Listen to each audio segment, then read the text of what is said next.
today is our first episode of season 2. Yay!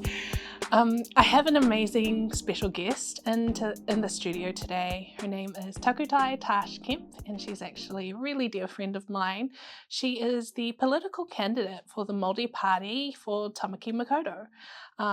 We're going to actually talk about her journey from where she came from to who she is now and how she got involved in politics.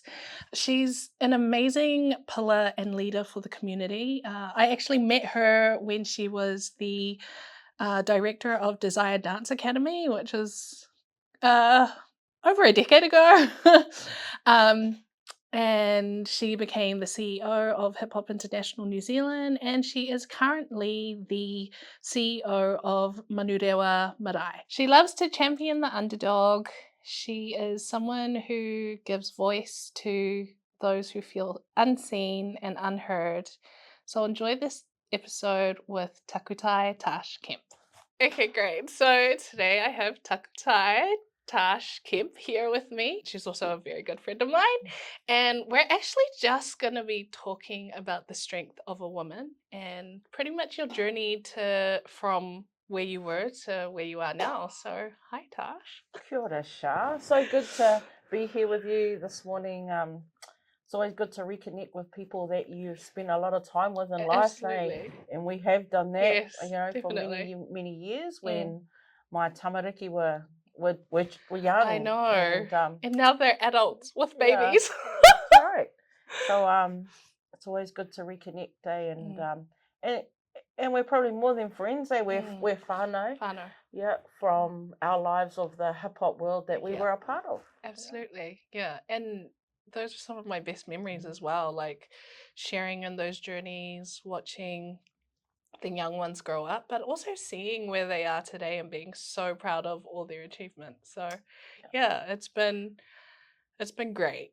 Yeah, it was a good time of life. It was. Yeah. And it's funny because it seemed like we were always looking for like money for uniforms or like events, trying to get stuff off the ground, being in the community. But I think that really solidified, I guess, the passion and the heart for community, and to see our Māori and our Polynesian tamariki like actually see that they could go further than perhaps what their circumstances showed them. I mean, we were always involved in hip hop because one, my kids loved it, and it was really about them why we were involved. Yeah. But I always saw hip hop as a vehicle for our rangatahi to succeed, to live their best lives, to live their dreams and aspirations, to show them a different part of the world, to travel, to be brave and courageous. And those were all the things that we instilled in our rangatahi, in our youth, by being involved in hip hop. Absolutely. I always acknowledge the paia whanau for their contribution and commitment to our community, especially in South Auckland and in Otara. Absolutely. To Desire Dance Yes. and then Desire Dance Academy. Yeah. And I always mihi to the paia whanau, to Sally, Joanne, Billy and Knowles. And all their passion and love for our people. Absolutely. And I even think in that respect, your contribution as well, because, you started the Desire Dance Trust. You also were the director of Desire Dance Academy, and you really invested so much into all the youth. And I remember always coming to the studio and you were always there making sure, I guess at the time it was the Desire 2.0 boys, making sure your boys were good, watching them, looking after them, feeding them, all of those things. So I absolutely take my hat off to everything you invested and you contributed to that community as well, because you were definitely a pillar for those generations as well. And we all still speak about you and talk about you because you left such a huge impact on us. So yeah, I mean, thank you for your contribution too. Kia ora. I really miss those days, I miss, they were tough times. Yeah. And they were hard times. If I think about the dancers, that were out here in South, a lot of them were disconnected from their whānau. Yeah. A lot of them were not going to school. Yeah. And Desire provided a platform for them to be involved, to be connected, to a whānau network, really. Absolutely. And those were some really, really tough times, challenging times, but great times. I mean, we travelled the world. You guys did. You really did. Whoever thought that these kids from Otara were going to make it and represent Aotearoa in the way that we did as Desire Dance Academy. Yeah. And I'm forever grateful for the kids, for the rangatahi that shone really, that stood on that stage, that were proud. Yes. Proud to be from Aotearoa, proud to be Māori, proud to be Pacifica, and proud to be Desire. And I miss those times. Yeah. When we were so connected, yet seen as being disconnected. From our own whānau. But Desire gave us the platform to love, to be cared for, and to look after each other. And we had some very, very strong values, as whānau values of ensuring that we looked after each other. And I think that's the thing, that there was a home that was created. Like, it wasn't just a building, it was actually a home for a lot of the youth back then. And there would be days where you'd go to the studio and at midnight they were still there jamming, still there all hanging out, and it allowed a safety where they weren't getting up to mischief in other parts of society. They were all at the studio keeping dancing. them off the street, Absolutely. That was always an outcome for us. We used to talk about, okay, our goal is to make sure that none of our kids end up in jail. And that was real life talk for us, because that's where they were heading. Exactly. And that's where, actually society viewed them as that. Oh, they're just a bunch of mischief kids. They're going to end up in jail. And, actually in the back of our minds, sometimes we thought, it's going to happen. However, you put good people around them, you connect them to good organisations. Cross Power was a really big influence in all our lives back then. If it wasn't for Cross Power Ministries as well, in terms of providing the roof of that studio, of Desire Dance Academy, where we were able to go and spend almost 24/7, of our time and lives there. We have to acknowledge them for their commitment to the kids. And that's again Sully and Joanne Pyer and their commitment. But it does really take a village. It does, absolutely, to keep our kids on the straight and narrow, to keep them positive. And you're right, like you said, look at where some of them are now. I mean, even when they would make mistakes, it was the fact that they had people they could actually turn to and lean on, who wouldn't berate them but would actually get alongside them and remind them of who they are. And that's absolutely what I saw you and your team always doing. It would be like, okay, you guys, don't do this anymore. And it would be believe, like, and it was instilling that belief that you are more than your choices, the bad ones, and you're always one step away from making a good one. That's right. And I think, at the bottom line, what kept us together, was that love. That love for each other. And I always say it, when I think about my own kids and myself. I mean, I was a single mum. Raising two children. And I always say hip hop saved our lives. And that Desire Dance Academy saved us as a whānau. I don't know where we could have been, really. They could have been doing a lot of other things, but because of our connection to Desire Dance Academy and all of the crews, it was a whānau, a brotherhood, a sisterhood, and our kids are all connected for life. Yes, And they absolutely. made lifelong friends, lifelong whānau, you know, who are not whakapapa whānau, eh? Yeah. But a kaupapa whānau that are just as important. Yeah. Absolutely. And I even think, because when we all recently met up again, it was so wonderful to see where their journeys had taken them.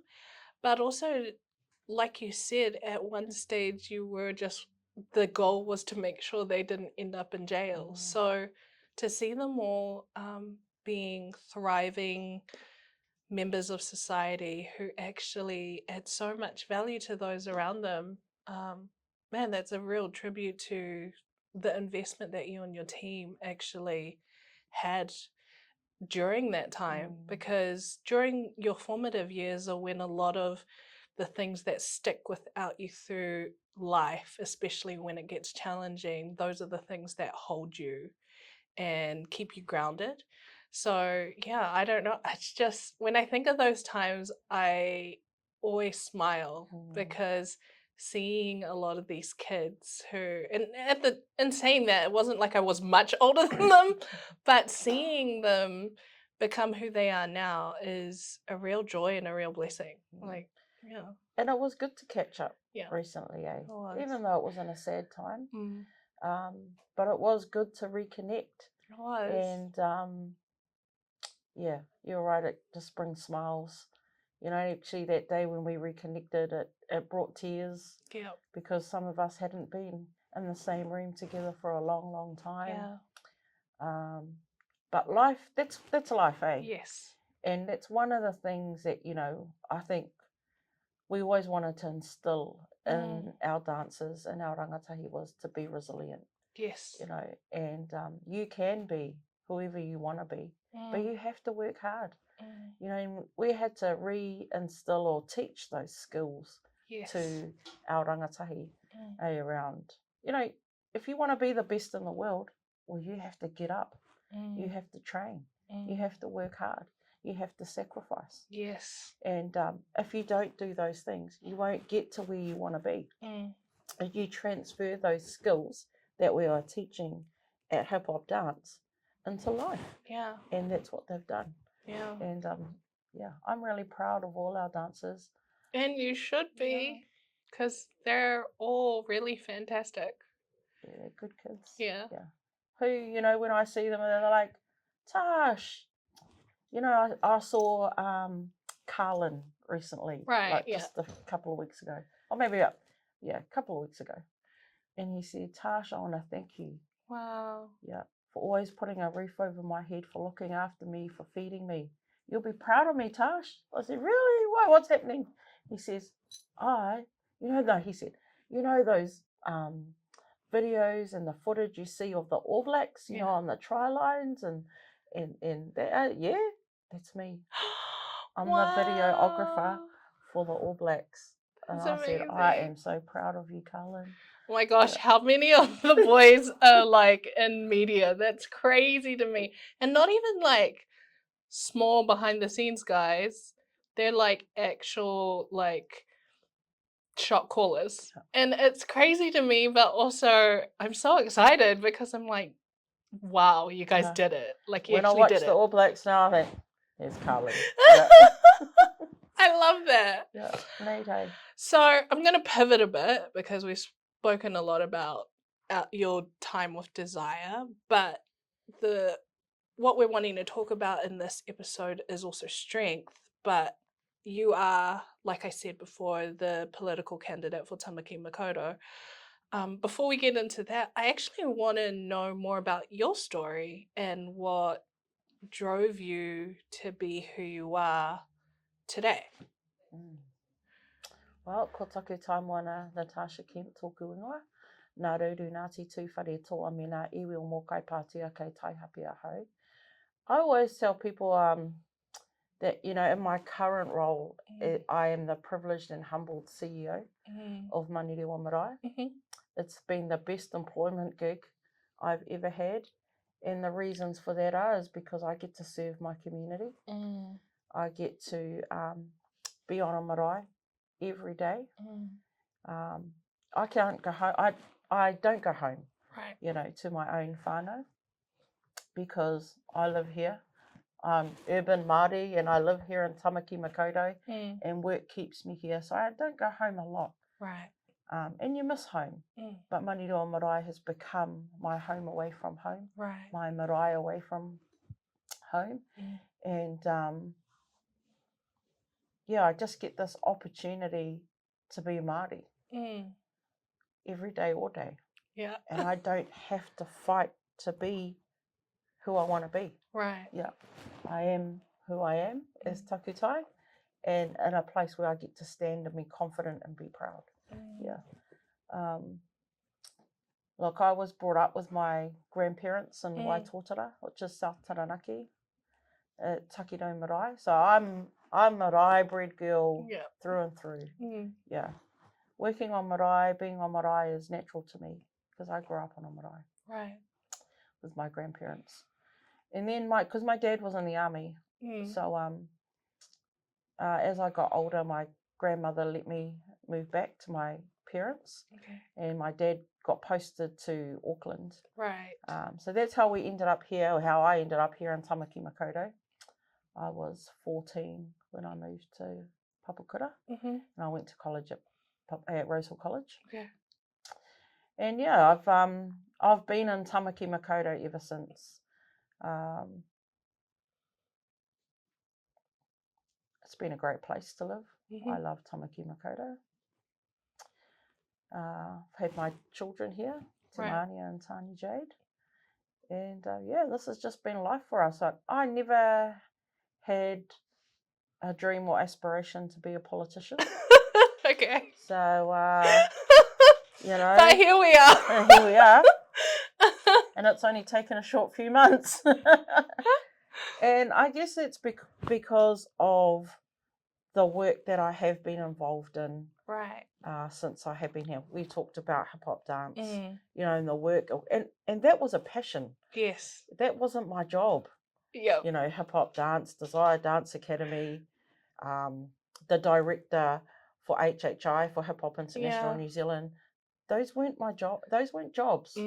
That was my love and my passion for rangatahi. Right. Yeah, for our community.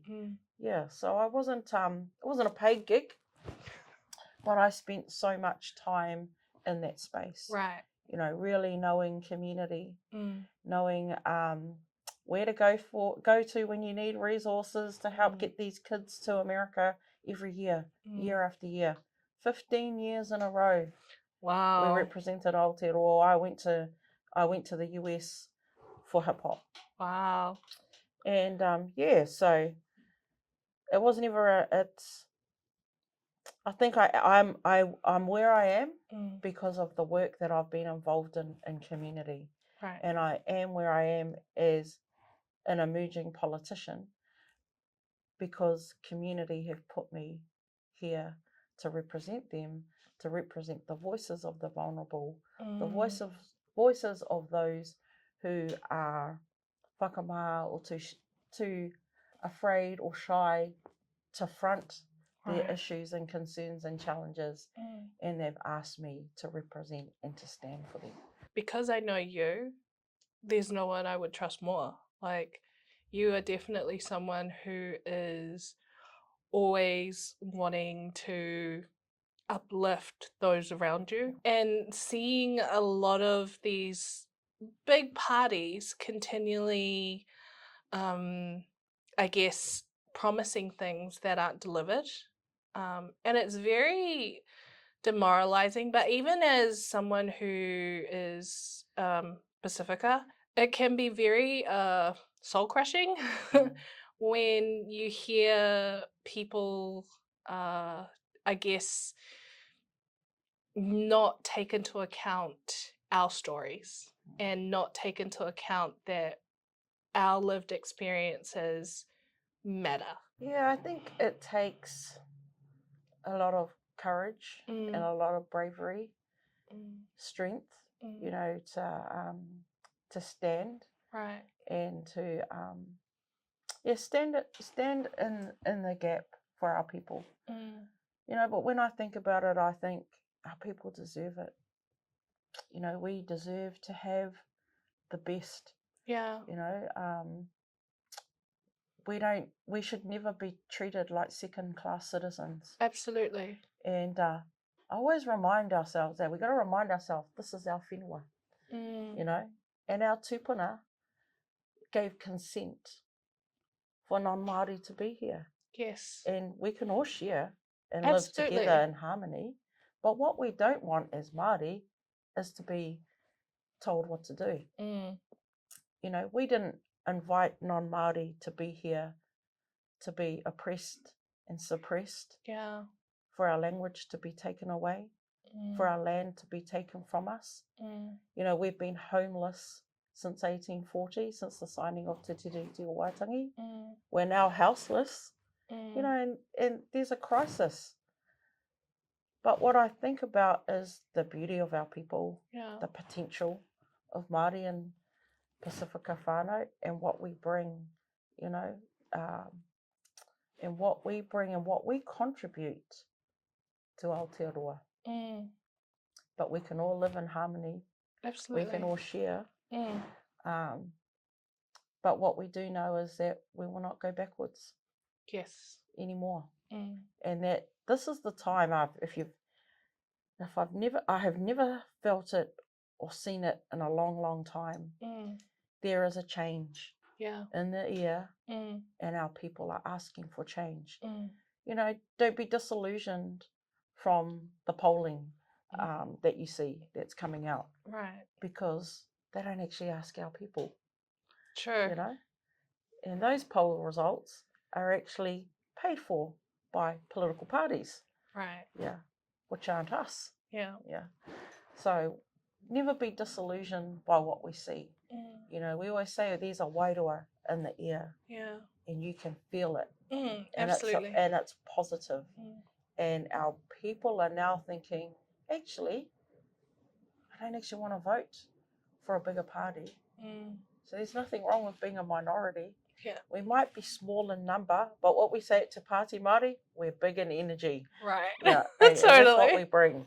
And it's up to us to be able to, to lift our people.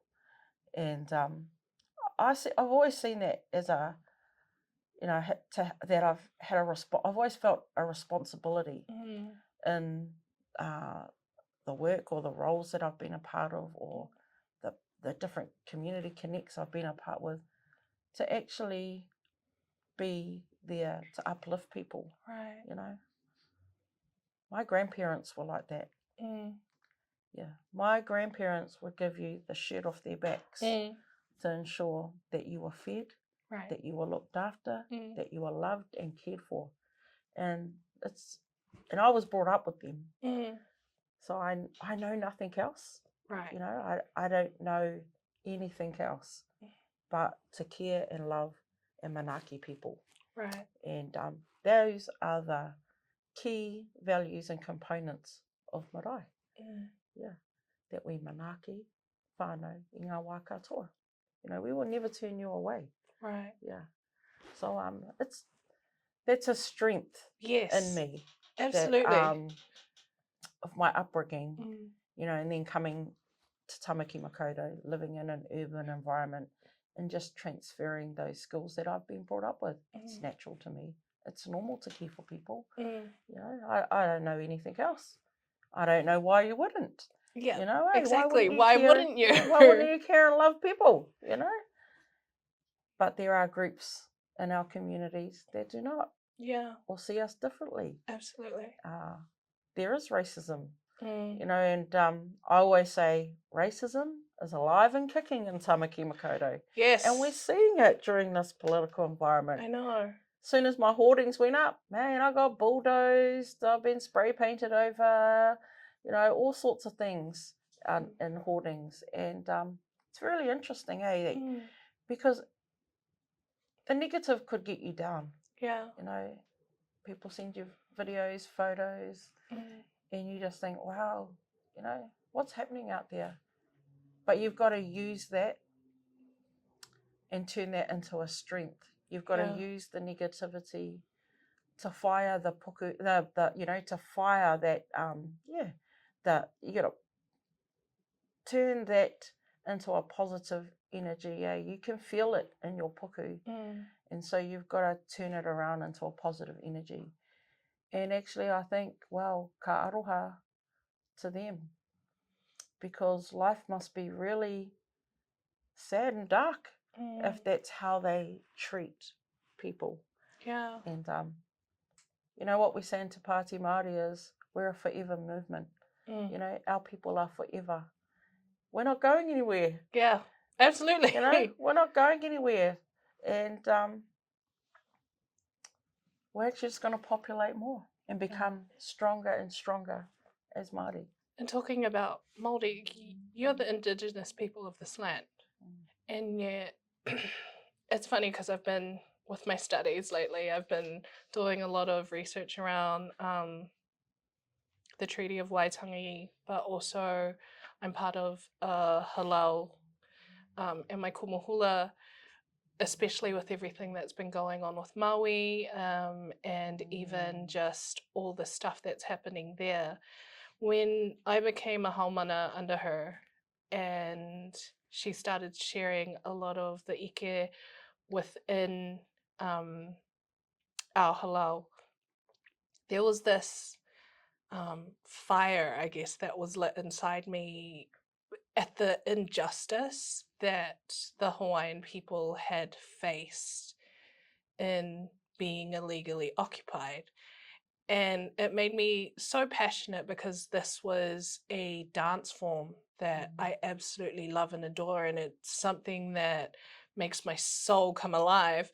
But it also challenged me to look into our own Indigenous people and to study and to learn more about what they had been through. So even in a lot of my studies and learning more about the Declaration of Independence 1835 and then in 1840 reading up about the Treaty of Waitangi, and even realizing like the European or the, I guess, the British version of the treaty had less than 40 chiefs sign it, and yet the Māori version had over 500, and there was nowhere in there where sovereignty was ceded.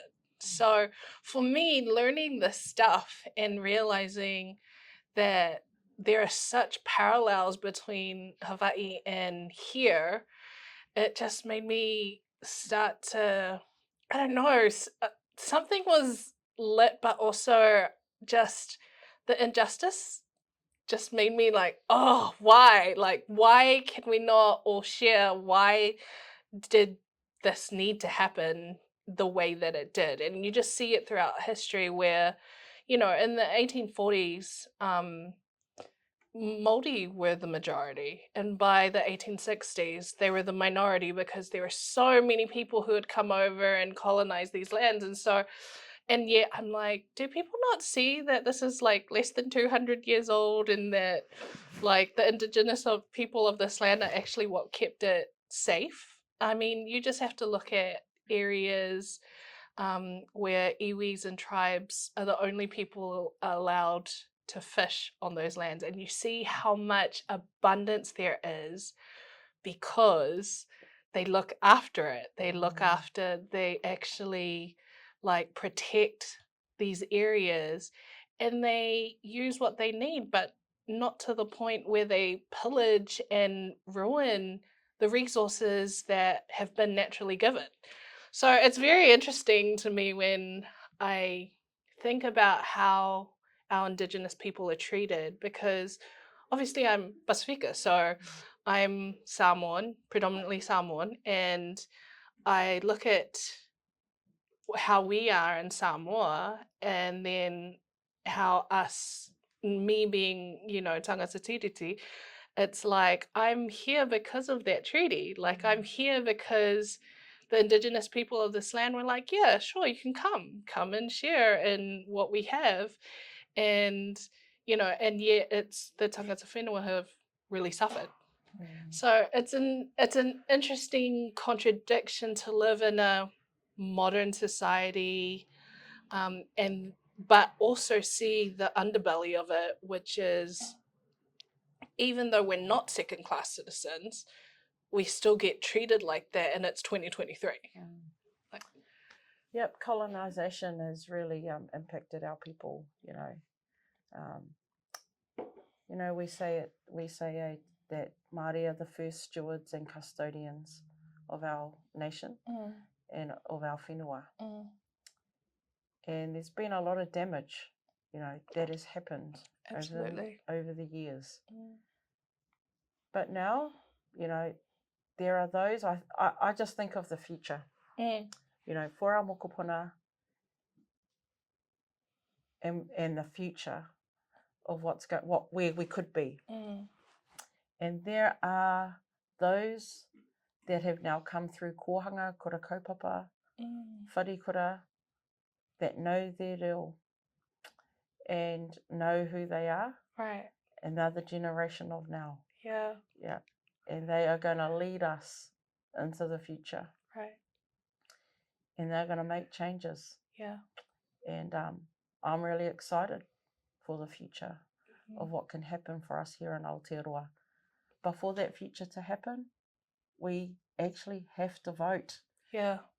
We actually have to tell our people, we can no longer sit back.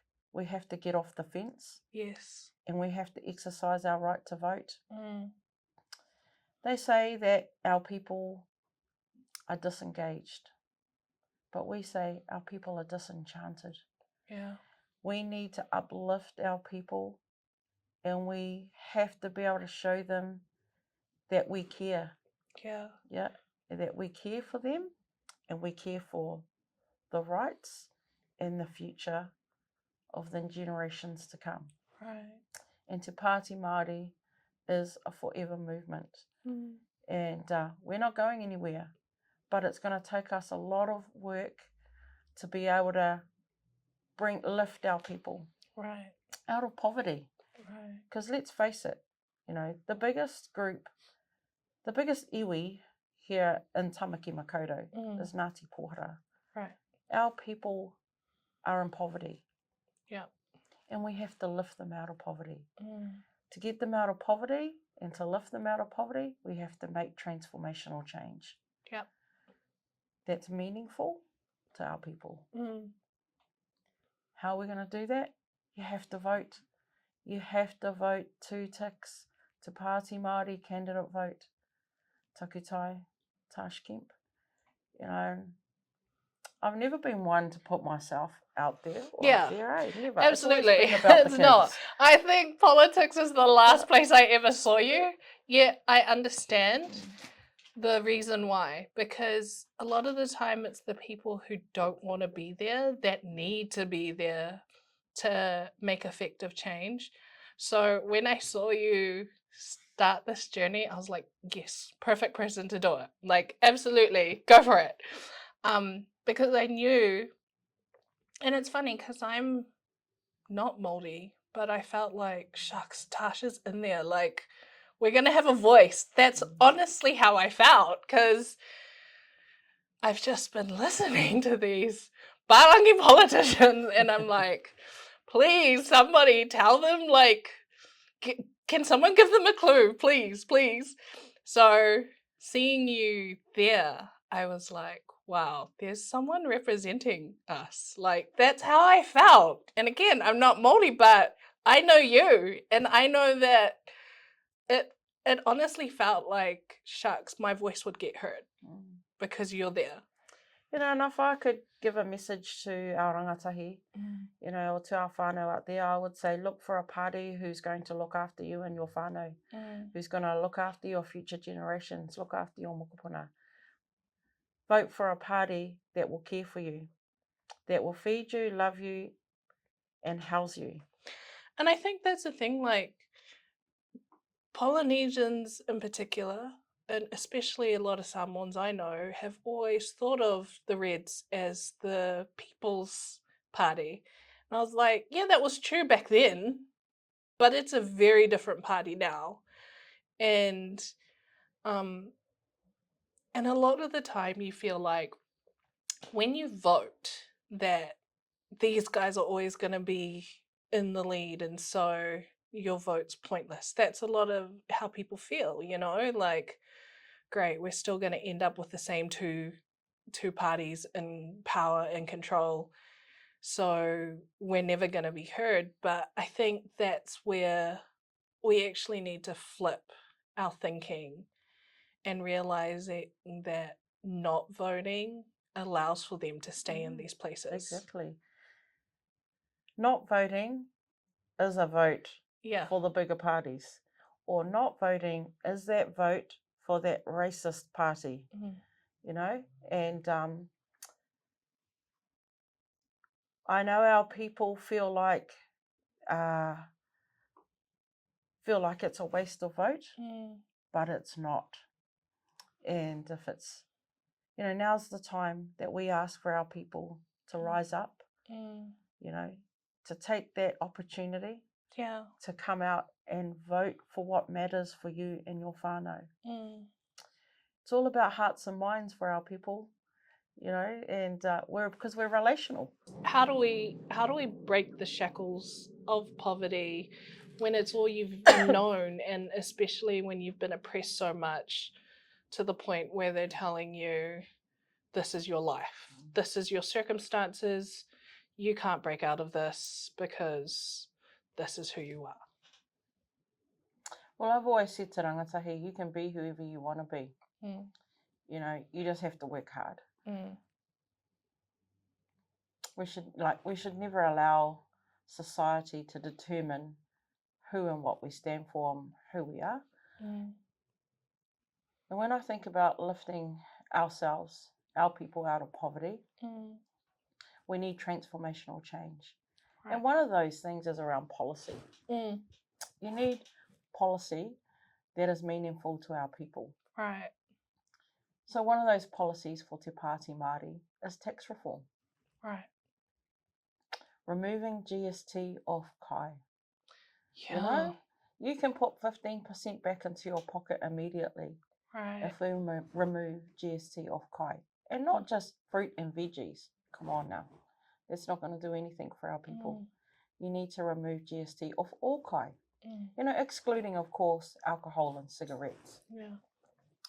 You know, and if you're a whānau that spends $400 a week, you can get 8 weeks of free kai a year, you know, back into your pockets. And you can use that income. That would mean for so much exactly. to people. Like, if you think about it, like 8 weeks is 2 months. 2 months means that you will actually have an abundance to be able to, like you said, use it somewhere else. But I guess my question is, why was it taxed in the first place? Oh, there's regulations that are there. And that again, the thing is, we don't need those types of taxes. The taxes we need, or policy we need for transformational change for our whānau, are those that are meaningful. For example, another example, if you earn $30,000 or less, zero tax. You know, that actually impacts 2 million people in our country. Not just Māori, this is 2 million people, Māori, non-Māori. You know, so Te Pati Māori isn't just here for Māori. Yeah. We're here for all people. You know, the health and well-being of our people is paramount. Yeah.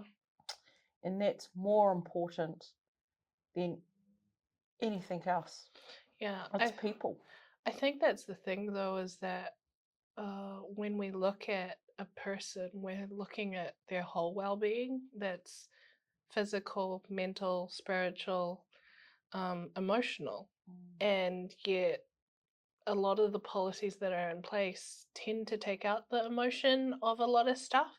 And I can understand that to a degree, but as people, we need to relate. We need to engage, and a lot of these policies don't really benefit most people. It's very interesting. Yeah, and we've got, you know, a housing crisis in front of us. Absolutely. You know, there's 94,000 people that are homeless. Yet there's 100,000 empty, vacant houses here in Aotearoa. Yeah. So we've got to make changes. The And I only think- way to, to make those changes is, again, our people need to vote. Yeah. Yeah. Absolutely. And I think even like in terms of village mindset and even being on a marae, like doors are always open. Everyone, if you need a space, come. And yet when you look at the housing crisis and the fact that people can't even afford to have a home or have a space, it kind of really saddens me because I love Aotearoa. I love New Zealand. Like, this is my home. It really saddens me that we have that much poverty to the point where people are homeless, and yet there is an abundance, but you can't get into that abundance because it's owned by specific people, or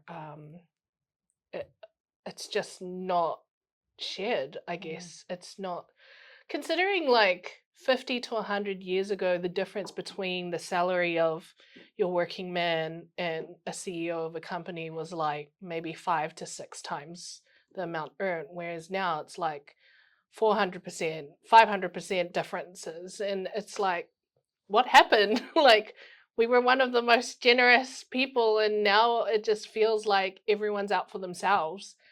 Yeah, it kind of saddens me. I want to go back to your point around, homelessness being the point that 70% of the current homeless, or 60% of the current homeless, are our people, are Māori. And what we want to do is make sure that our tangata, we want to be good tangata whenua. But to be good tangata whenua, we must have to look after ourselves first. We have to make sure our people are housed, that there's a roof over their head, that they can feed their whānau, and then in turn we can do the same for manuhiri, for anyone that comes to Aotearoa, that we look after them the same way. But that is going to take time, and that's going to take a lot of change. Yeah. But we have to make sure that tangata whenua are looked after. Absolutely.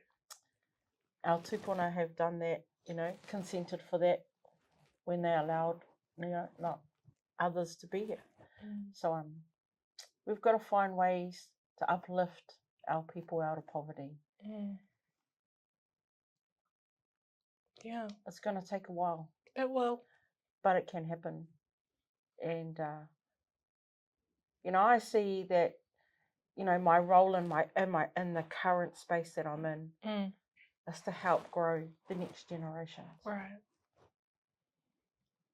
I always say I'm never going to, I'm not here forever, but in the time that I've got to grow the next generation.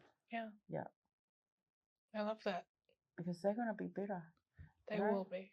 They're going to be stronger than us too. Yeah, especially if we have women role models such as yourself. And that's the thing, like, I do know, like, for me, the Link Up is that platform for real lived experiences of women in our communities who are actually making effective change and making a difference, but allowing other people to hear their stories so that they know, hey, if you want to see someone who's actually doing it in our communities, look at this person.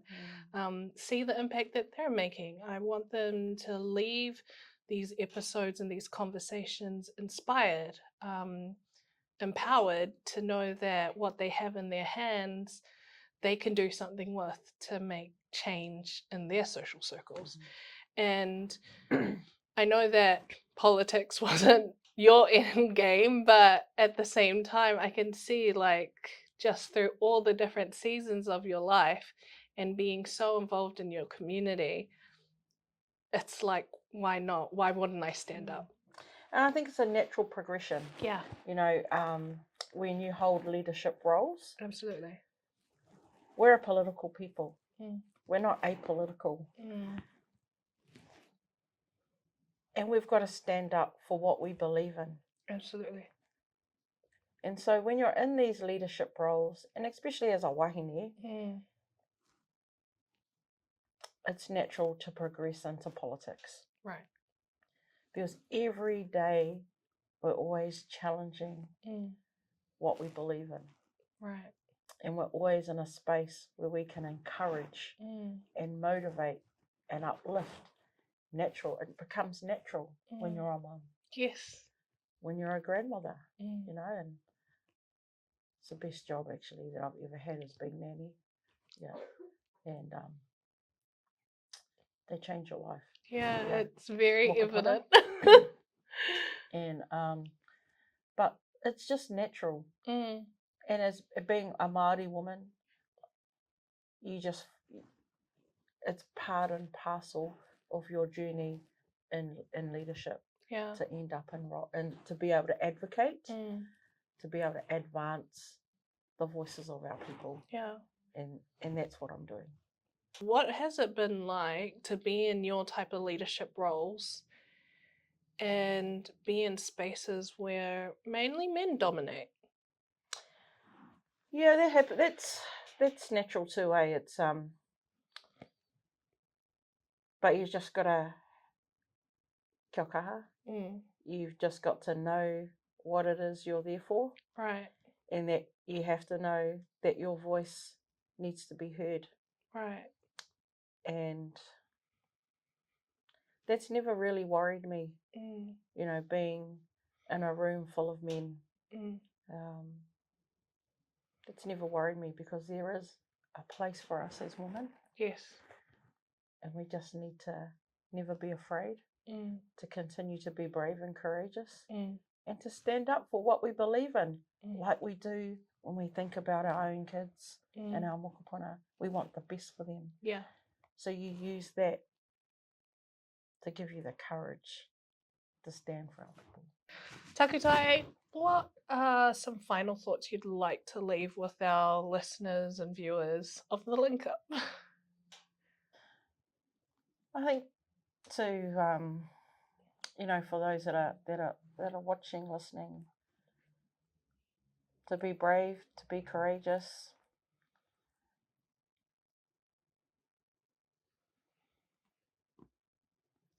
to be unapologetic, to be authentic for what you believe in, to stand proud, to be Māori, to be Pasifika.